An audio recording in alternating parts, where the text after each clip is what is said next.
కూడా లేదు, ఇవ్వం మేము, మీరు ఇక్కడ పెట్టడానికి వీలు లేదు అని చెప్పడం వల్ల ఆ అనంతపురంలో పెట్టాల్సిన ప్రెస్ మీట్ని కాస్త విజయవాడలో పెట్టుకుందామని చెప్పేసి అనుకున్నాం.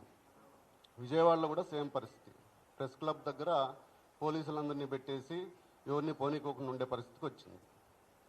సరే, దాని తర్వాత మిత్రులం అందరం కలిసి ఏం చేద్దాం, ఎట్లా చేద్దాం అనుకుంటే ఇంకా ఏపీలో మిగతా డిస్టిక్లో ఎక్కడ ట్రై చేసినా కూడా దాదాపు ఇదే పరిస్థితి.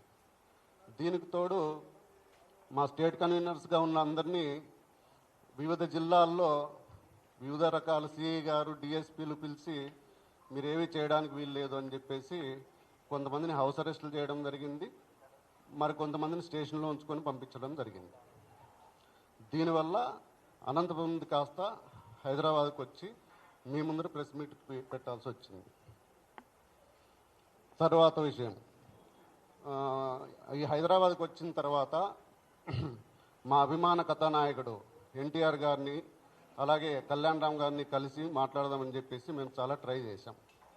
చేస్తే మా హీరో ఏమో ఇది బాంబేలో ఉన్నారు, కళ్యాణ్ రామ్ గారు ఏమో యూఎస్లో ఉన్నారు అని చెప్పేసి చెప్పడం జరిగింది. సో దానివల్ల ఇంకా మేమందరము నిన్న సమావేశమై ఎట్లా చేద్దాము, ఏం చేద్దాము. ఇది కొత్తగా కాదు, ఇంతకుముందు కూడా కొంతమంది లీడర్స్ మాట్లాడడం జరిగింది. ఇది ఇలాగే వదిలేసుకుంటూ పోతే ఎన్ని రోజులని ఓపికగా ఉంటా ఉన్నాము. మన ఓపికని కాస్త చేతగాంతనంగా మాట్లాడే పరిస్థితి అయిపోయింది. ఇంకా దానికి అందరం కలిసి కూర్చొనేసేసి సరే, హీరో గారు మనకు అందుబాటులో ఉన్నా లేకపోయినా మనము ఈ టైంలో హీరో గారికి అండగా నిలవాల్సిందే, అది ఏదన్నా అని అని చెప్పేసి మేమందరం కలిసి కన్వీనర్స్ అందరం కలిసి మాట్లాడి ఈ డిసిషన్ తీసుకొని ఈరోజు ప్రెస్ మీట్ చేయడం జరిగింది. తర్వాత వెరీ అన్ఫార్చునేట్ అండి, చాలా బాధ వేస్తుంది. గత 5-6 రోజులుగా ఓన్లీ సౌత్ ఇండియా కాదు, ఏపీ తెలంగాణ అని కాదు, విశ్వవ్యాప్తంగా ఉన్న మా నందమూరి అభిమానులందరూ, నందమూరి ఎన్టీ రామారావు గారి అభిమానులందరూ ఒకటే ఘోష, ఒకటే బాధ, ఒకటే వేదన, ఒకటే ఆవేదన. ఏమి అంటే మా తల్లి లాంటి మా నందమూరి తారక రామారావు గారి తల్లి, కీర్తిశేషులు మా అన్న హరికృష్ణ గారి సహధర్మచారిని, అలాగే మా అందరికీ తల్లితో సమానమైన శాలిని గారిని నోటికి ఏది వస్తే అది, ఎంతంటే అంత విర్రవీగి మనిషి అసలు సోయ తప్పి మాట్లాడడం జరిగింది. అసలు ఇలాంటి మాట్లాడడానికి గల కారణాలు ఏంటి? ఆవిడ ఏం తప్పు చేసింది? పోనీ మా హీరో గారు ఏం తప్పు చేశారు? ఎందుకు ఇలా మాట్లాడాల్సి వస్తుంది? సభ్య సమాజం తలదించుకునేలా నోటికి ఎంత వస్తే అంత వాగారు. ఇక్కడ మేము మాట్లాడుతుండేది కేవలం మా ఎన్టీఆర్ గారి తల్లిని మాట్లాడినారనే కాదు, ఏ స్త్రీమూర్తిని అలా మాట్లాడకూడదు, మాట్లాడడం తప్పు. అది ఎవరు మాట్లాడినా, ఏ పార్టీ వాళ్ళు మాట్లాడినా, ఏ అభిమాన సంఘాల వాళ్ళు మాట్లాడినా, ఎవరు మాట్లాడినా ఇది తప్పు. ఇందులో ఎక్కడ దీనికి వేరే ఇది లేదు. ఇలాంటి సంస్కృతి మనకి ఉండకూడదు. బట్ అన్ఫార్చునేట్ మనము ఇలాంటి సంస్కృతిలోనే బతకాల్సి వస్తుంది, ఇలాంటివే ప్రతిరోజు చూడాల్సి వస్తుంది, ఈ దీంట్లోనే మనం జర్నీ చేయాల్సి వస్తుంది. ఇవి సమాజానికి ఏమాత్రం శ్రేయస్కరం కాదు. ఇవి ఇంతటితో ఆపేస్తే మంచిది అని మా మనవి, మా అభిమానుల తరఫున. మనకి జనరల్గా ఒక నానుడు ఉంటుంది, స్త్రీలను ఎక్కడ గౌరవింపబడతారో అక్కడ దేవతలు సంచరిస్తూ ఉంటారు అని. అలాంటి సమాజంలో నుంచి వచ్చాం మనము. బట్ ఈ మాట కాస్త తలకిందులైపోయింది. మా నందమూరి కుటుంబ సభ్యులు అయినటువంటి శాలిని అమ్మ గారిని ఇన్ని మాటలు అన్నా కూడా మేము ఇంకా ఎందుకు ఎంతో కొంత ఇదిగా ఉన్నాము అంటే, ఆ దగ్గుపాటి ప్రసాద్ అనేవాడి వెనకల మా నందమూరి తారక రామారావు గారు స్థాపించిన తెలుగుదేశం పార్టీ జెండా కనిపిస్తోంది. అందుకోసమే ఎంతో కొంత ఇదైంది. ఆ జెండా కాసేపు పక్కన పెట్టి వస్తే మా ఎన్టీఆర్ అభిమానుల తడాక ఏదో మేము చూపిస్తాం. తర్వాత ఈ ప్రసాద్ అనేవాడు మాట్లాడుతూ, ఈ ప్రసాద్ అనే ఎమ్మెల్యే మాట్లాడుతూ, ఆ వాయిస్కి నాకు సంబంధం లేదు, నాకు దానికి ఎటువంటి సంబంధం లేదు అని చెప్పడం జరిగింది. బట్ ఎవరితో అయితే ఈయన మాట్లాడాడో అదే ధను అనే అబ్బాయి కొన్ని మీడియా సంస్థలకు ఇచ్చిన ఇంటర్వ్యూల్లో మేము కూడా నైట్ చూసాం. అది ఆయనే క్లియర్ కట్గా ఎమ్మెల్యే గారే మాట్లాడారు. మాట్లాడుతూ పైగా నాకు, నా కుటుంబానికి థ్రెటనింగ్ కాల్స్ వస్తున్నాయి, మళ్ళా వచ్చేసి ఇది ఫేక్ అని చెప్పేసి నువ్వు ప్రెస్ మీట్ పెట్టి చెప్పు అని చెప్పేసి వాళ్ళ భార్యకి, వాళ్ళ అన్నలకి, వాళ్ళందరికీ ఫోన్ కాల్స్ వస్తున్నాయి. నాకు ప్రాణహాని ఉంది అని చెప్పేసి చెప్పడం జరిగింది. దాని తర్వాత ఇంతకుముందు కూడా ఒకానొక సందర్భంలో మా నందమూరి తారక రామారావు గారు నా కట్టె కాలేంత వరకు నేను తెలుగుదేశం పార్టీలోనే ఉంటాను, తెలుగుదేశం పార్టీతోనే ఉంటాను, పార్టీకి ఎప్పుడు ఏ అవసరం వచ్చినా కూడా నేను రెడీగా ఉంటాను అని చెప్పడం జరిగింది. ఇదే కోవలో మేమందరము కూడా ఇటు ఫ్యాన్స్ కానీ అటు పార్టీని కానీ బ్యాలెన్స్ చేసుకుంటూ వస్తున్నాం. ఇది ఇప్పుడు కాదు, కొంతమంది నాయకుల పనితీరు వల్ల ఫ్యాన్స్కిను పార్టీకి గ్యాప్ వచ్చే ప్రమాదం ఉంది. సరే, ఇంతకు ముందు కొంతమంది మాట్లాడినా మేమందరం మాట్లాడుకొని ఎందుకులే సరేలే మళ్ళీ మరొక ఇష్యూ అవుతుంది ఎందుకులే అని చెప్పేసి మేము దాన్ని చేయడం జరిగింది. కానీ ఎప్పుడైతే మా తల్లిగారు సమానులైన శాలిని గారిని అన్నారో అప్పుడు మేము ఊరికే ఉండడం ఇది కాదు అని చెప్పేసి దీని మీద ఇంకా ఎవరూ మళ్ళా ఇలా మాట్లాడకూడదని చెప్పేసి కోరుతున్నాం. తర్వాత ఒకనొక సందర్భంలో ఎన్టీఆర్ గారు అలా చెప్పారు. ఇంకా మా విషయానికి వస్తే నేను గత 20 సంవత్సరాలుగా ఒకవైపు తెలుగుదేశం పార్టీను, ఒకవైపు ఎన్టీఆర్ ఫ్యాన్స్ రెండిట్లోనూ యాక్టివ్గా ఉంటూ వస్తున్నాను. 2004లోనే తెలుగుదేశం పార్టీలో యాక్టివ్గా ఉన్నందున కీర్తిశేషులు పరిటాల రవీంద్ర గారితో పాటు నా మీద కూడా హత్యాయత్నం కేసు నమోదు చేయబడింది. దాని తర్వాత మొన్న 2019 నుంచి 2024లో కూడా నా మీద మా నాన్నగారి మీద కేసులు బనాయించడం జరిగింది. ఇప్పుడు మా నాన్నగారి వయసు 72 సంవత్సరాలు. ఇప్పుడు కూడా మా నాన్నగారి మీద, మా కో బ్రదర్ మీద ఒక అటెంప్ట్ మర్డర్ కేసు పెట్టి ఇప్పుడు కూడా కోర్టుల చుట్టూరా తిరుగుతున్నారు. మేము కూడా అప్పట్లో నెలల కొద్దీ జైల్లో మగ్గినాము, సంవత్సరాల కొద్దీ కోర్టుల చుట్టూరా తిరిగినాం పార్టీ కోసం. ఇక ఫ్యాన్స్ విషయానికి వస్తే మా అభిమాన హీరో ఎన్టీఆర్ గారి పేరు మీద స్వచ్ఛంద సంస్థ ఏర్పాటు చేసి అనేక సేవా కార్యక్రమాలు చేస్తూనే ఉన్నాము, ఇక ముందు కూడా చేస్తూనే ఉంటాము.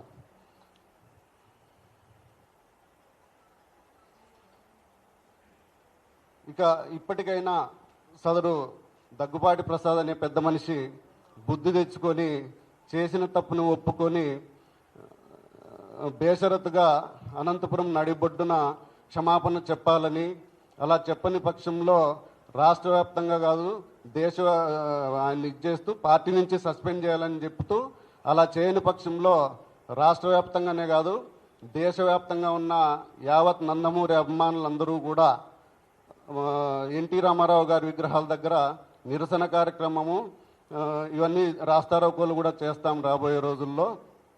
అప్పటికీ చెప్పకపోతే మాత్రం దేశవ్యాప్తంగా ఉన్న ఎన్టీఆర్ అభిమానులందరికీ చలో అనంతపురం అనే పిలుపు ఇవ్వబోతున్నాం.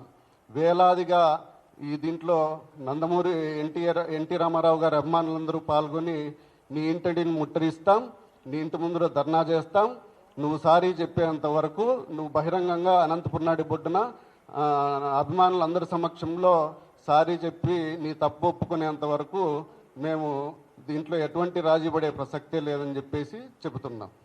జోహార్ ఎన్టీ రామారావు, జోహార్ హరన్న, జై ఎన్టీఆర్, జై జై ఎన్టీఆర్. నా పేరు నరేంద్ర చౌదరి, అనంతపురం అండి.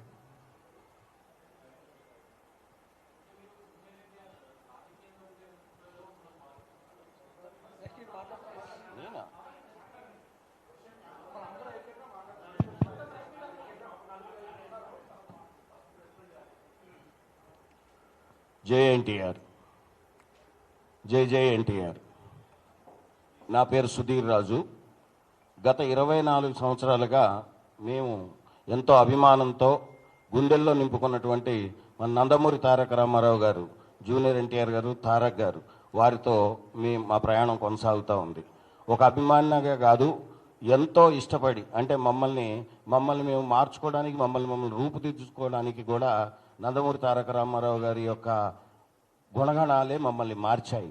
ఈరోజు మేము ఈ విధంగా రాగలిగాము అని అంటే ఒక స్టేట్ కన్వీనర్గా మమ్మల్ని మేము ఉంచి ఆయన గారి యొక్క కార్యక్రమాల్లో పాల్గొనడం జరుగుతుంది.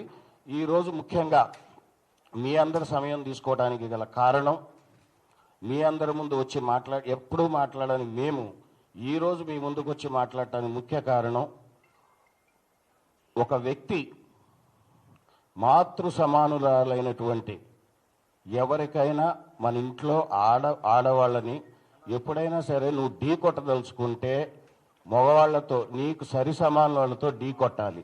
అసలు నువ్వనే ఒక వ్యక్తికి నీ 2-3 బజార్ల తర్వాత నీ ముఖం ఎట్లుంటుందో తెలియని వ్యక్తికి ఆ రాష్ట్రంలోనే కాదు దేశంలో ఎంతో ప్రాముఖ్యత పొందినటువంటి ఒక నట విశ్వరూపం మా నందమూరి తారక రామారావు గారిని మాట్లాడి వారి కుటుంబం గురించి మాట్లాడే స్థాయి అనేది. ఆ అమ్మ ఏం చేసింది నీకు? ఆ అమ్మ గురించి ఎందుకు మాట్లాడాల్సి వచ్చింది? ఒక మంచి నటుని అన్నది, ఒక మంచి నటుడుగా అతన్ని తీర్చిదిద్దింది, ఒక మంచి కళాకారుడుగా తెలుగువారి పేరును నిలబెట్టే ఒక కళాకారుడుగా తయారు చేసి ఈరోజు మనందరికి ఇస్తే అది గర్వకారణమా లేకపోతే ఇంకేమన్నా? నువ్వు మాట్లాడేది ఎప్పుడు మాట్లాడుతావా? తెల్లవారుజామున 3ంటికా? సినిమా ఇంకో గంటలో రిలీజ్ అయ్యేటప్పుడు ఫోన్ చేసి బెదిరిస్తావా? ఎవరిని బెదిరిస్తున్నావు? మా నందమూరి తారక రామారావు గారు మాకు నేర్పించింది ఏంటి అంటే, ఎవరో ఏదో మాట్లాడుతూనే ఉంటారు, మన పని మనం చేసుకుంటూ పోవాలి. దారిలో వచ్చే ప్రతి దానికి ప్రతిస్పందన అనుకుంటూ పోతే మన కాలం వృధా తప్ప మనకు దానివల్ల వచ్చేదేం లేదు. ప్రజలకు అన్నీ తెలుసు అని స్పష్టంగా మాకు మొదటి రోజు నుంచి ఆయన గారు మాకు నేర్పించినటువంటి ఒక పద్ధతి. మేము ఏనాడు కూడా ఎంతమంది ఎన్ని రకాలుగా ఎన్నున్నా సరే బాబు వీళ్ళు ఎన్నంటే కూడా వద్దు వద్దు అని ఇదే తప్ప ఆయన ఏనాడు కూడా తప్పుడు అంటే వేరే రకమైన ప్రోద్బలాలకు పోవద్దు. మీరు మన నటన మన దానితోనే మన ప్రజల ముప్పు పొందుదామని చెప్పినని పోయారు. ఆయన గారు చేస్తున్న దాంట్లోనే ఆ బాటలోనే మేము పోయాం. ఇప్పుడు ఈ మిస్టర్ ఎమ్మెల్యే ప్రసాద్ అనేవరైతే ఉన్నాడో, ఏ పార్టీలోనైతే ఉన్నాడో ఆ పార్టీ యొక్క ముఖ్య ఉద్దేశమే స్త్రీలను గౌరవించమని చెప్పి గత 5-6 ఏళ్లకి ఇంకా ముఖ్యంగా స్త్రీలను గౌరవించలేని వాడు వేస్ట్ అని చెప్పి పార్టీలో ఉంటూ అది తను ఒక తల్లికి బిడ్డనని మర్చిపోయి, అంటే నువ్వు ఏ తల్లినైనా తిట్టొచ్చు, ఎవరినైనా తిట్టొచ్చా? ఆ పార్టీ క్రమశిక్షణ కలిగిన పార్టీ కదా. బీసీలకు, ఎస్సీలకు, ఎస్టీలకు, మహిళలకు అందరికీ సమాన హక్కులు ఉండాలని చెప్పి పుట్టిన పార్టీయే కదా. ఆ పార్టీలో ఉంటూ నీకు పర్మిషన్ ఏంటయా? మేము ఎందుకు తీసుకోవాలి నీ పర్మిషను? ప్రభుత్వం పర్మిషన్ ఇచ్చింది ఆల్రెడీ. ఇచ్చిన తర్వాత మళ్ళీ నీ పర్మిషన్ ఏంది? బోర్డు పర్మిషన్ మళ్ళీ 3ంటికి ఫోన్ చేసి సినిమా ఆపుతాడు. నీకు ఒక రీల్ తగలబెడతాడు. అసలు రీల్ ఆడ తెచ్చినారా నాయన? ఎప్పుడో పోయినది జమానాలో. నువ్వు పాతకాలంలోనే ఉన్నావు.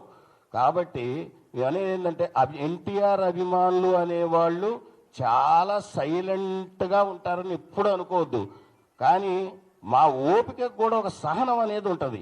ఈరోజు నిజంగా చెప్తున్నాం, మేము కన్వీనర్లు అందరం అనుకుంది, ఒకవేళ మా హీరో గారు ఒకవేళ కలిసి ఉన్నా వద్దు అనే వారిస్తారు. ఆయన పొమ్మని ఆయన అసలు ఒప్పుకోరు. కానీ మేము ఆయన చెప్పినా కూడా ఈసారి మాత్రం ఆగేవాళ్ళం కాదు. ఇక గుర్తుంచుకోండి, చాలు 25 ఏళ్ళు ఆయన్ని ఎన్ని రకాలుగా ఇబ్బంది పెట్టాలనో ఎవరో ఒకడు తల్లా తోక ఉండదు. వాడు 5 ఏళ్ళు ఉంటాడు, తర్వాత పీక్తాడు. ఎడిపోతాడో వాడికే తెలియదు. వీళ్ళందరూ మోపవుతారు. ఎప్పుడు వీడిపోతే ఇంకోటి వస్తాడు. ఏనా ఇదంతా? మీరు ఎప్పుడో ఒకటి గుర్తుంచుకోండి, తెలుగుదేశం పార్టీలో ఉంటూ ఒక క్రమశిక్షణ కలిగిన నాయకుడుగా ఉంటే ఉండు, లేదు అంతే. అసలు నువ్వు ఢీ కొట్టలేని వ్యక్తితో ఢీ కొట్టాలని అనుకుంటే మాత్రం ఆ బజార్లో కూడా నువ్వు తిరగలేవు. ఇంకోటి, నువ్వేదో సినిమా వేస్తే కాల్చేస్తా అంటున్నావు. ఏం కాలుస్తావాను? నీ ఊర్లోనే కాదు, నీ ఊరు చుట్టుపక్కల ఉన్న అన్ని థియేటర్లలో ఈసారి ఎన్టీఆర్ గారు సినిమా పడుతుంది. వాపు చూద్దాం. ఆయన మీ ప్రభుత్వం పర్మిషన్ ఇస్తే నీ బోర్డు పెత్తనం ఏది? మళ్ళీ మధ్యలో నీ పర్మిషన్ ఎందుకు తీసుకోవాలా? ఎవరి కోసం తీసుకోవాలి? మరి ప్రభుత్వానికే చెప్పాల్సి ఉండే, నా ఊర్లో కుదరదు ఎన్టీఆర్ గారి సినిమా వేయొద్దని చెప్పి నువ్వు ప్రభుత్వానికి చెప్పుకోవాల్సి ఉండే. నువ్వెందుకు అభిమాన సంఘాలకు ఫోన్ చేసి బెదిరిస్తున్నావు? This is not right. ఒక పొలిటీషియన్ అనేవాడు యాంటీ సోషల్ ఎలిమెంట్స్ని తయారు చేయకూడదు, సోషల్ యాక్టివిటీస్ తయారు చేయాలి. అంటే సమాజానికి ఉపయోగపడే చెప్పు నువ్వు ఏదైనా ఉంటే. అంతేగాని పాలిటిక్స్ని సినిమా రంగాన్ని ఎట్లా కలుపుతావు? 25 ఏళ్ళు చలనచిత్ర రంగంలో మా హీరో గారు ఎన్నో ఆటుపోట్లు ఎదుర్కొని ఆ స్థాయికి వచ్చారు కాబట్టి ఆయన గారు ఆ రోజు వార్ 2 ఆ ఫంక్షన్లో ఏం మాట్లాడారు అసలు నువ్వు విన్నావా? అసలు పూర్తిగా అది పూర్తిగా జ్ఞానంతో వినాల. ఆయన ఎన్ని ఒడిదొడుగులు ఎదుర్కొని వచ్చాడన్నది చెప్పాడు తప్ప వేరే ఎవరిని ఉద్దేశించి ఆయన మాట్లాడలేదు. మీరు దాన్ని వక్రీకరణ భాషలో ఇదేదో దీంతో ఒక దెబ్బతో ఇండియాలో ఫేమస్ అయిపోదా అని. స్వామి, అది కుదరదబ్బా. అది ఎన్టీఆర్ అనే వ్యక్తి పలు భాషల్లో, పలు రాష్ట్రాల్లో, పలు దేశాల్లో చాలా ప్రముఖమైన నటుడు. ఆయన ఇచ్చే సందేశం కోసం ఎదురు చూసేవాళ్ళు చాలామంది ఉన్నారు. అలాంటి గొప్ప వ్యక్తితో ఈ భూత పురాణం అనే ప్రసాద్ ఏమిటి మాట్లాడతాడు? ఇప్పుడు మా అందరం కోరుకునేది ఒకటే అండి. ఈ మిస్టర్ సోకాల్ ప్రసాద్ ఎవరైతే ఎమ్మెల్యే ఉన్నాడో ఆయన గారు ఏదో ముందు మాట్లాడేసి రాత్రిపూట తెల్లారుజామున అది జోష్లో మాట్లాడిండో ఎట మాట్లాడిండో ఆ 3 కంటే అది మీరే అర్థం చేసుకోండి. నెక్స్ట్ డే ఏదో ఒక బెడ్రూమ్లో కూర్చొని ఒక సెల్ఫీ వీడియో తీసేసి పెట్టేసి నా పని అయిపోయిందని చేతులు దులుపుకుంటే కుదరదు. మీరు బహిర్గతంగా అందరు ప్రెస్ వాళ్ళని పిలిచి, ఎన్టీఆర్ అభిమానులను పిలిచి, అక్కడ బాధ్యుల్ని పిలిచి, మీరు ఎవరికైతే ఫోన్ చేసి బెదిరించారో ఆయన్ని పక్కన కూర్చోబెట్టుకొని మీరు క్షమాపణ చెప్పండి. ఇక ఇంతే ఎన్టీఆర్ ఫ్యాన్స్ ఏమన్నా వాళ్ళు సైలెంట్గా ఉంటారు అంటే ఇక అయిపోయింది. 25 ఏళ్ళు అయిపోయింది. ఇక ఆగేది లేదు. What NTR fans can do అన్నది ఇక నుంచి మీకు చూస్తారు. గతం, చరిత్ర, ఇప్పుడు జరగబోయేది చూడండి. కాలం ఎప్పుడూ ఒకేలాగా ఉండదు మిస్టర్ ప్రసాద్. మీరు క్షమాపణ అనేది 2-3 రోజుల్లోనే తెలియపరచకపోతే మేమైతే అభిమానులు మేము ఆపాలనుకునే వాళ్ళు ఎంత ట్రై చేస్తున్నా చాలామంది ఆగలేని పరిస్థితుల్లో ఉన్నారు, తట్టుకోలేవు. నువ్వు కొంచెం జాగ్రత్త. నువ్వు అతన్ని ఇమీడియట్గా మా అభిమాని ఎవరినైతే బెదిరించావో, అతనికి ఏదైతే ప్రాణహాని ఉంది, ఏదో అతన్ని ఏదో చేస్తా అని బెదిరిస్తున్నావో ఒక్కసారి టచ్ చేసి చూడబ్బా. థియేటర్లో కాల్ చేస్తా అన్నావు. అసలు నీకు దగ్గర ఎన్ని ఉంటాయబ్బా? థియేటర్లో ఎంతమంది ఉంటారబ్బా?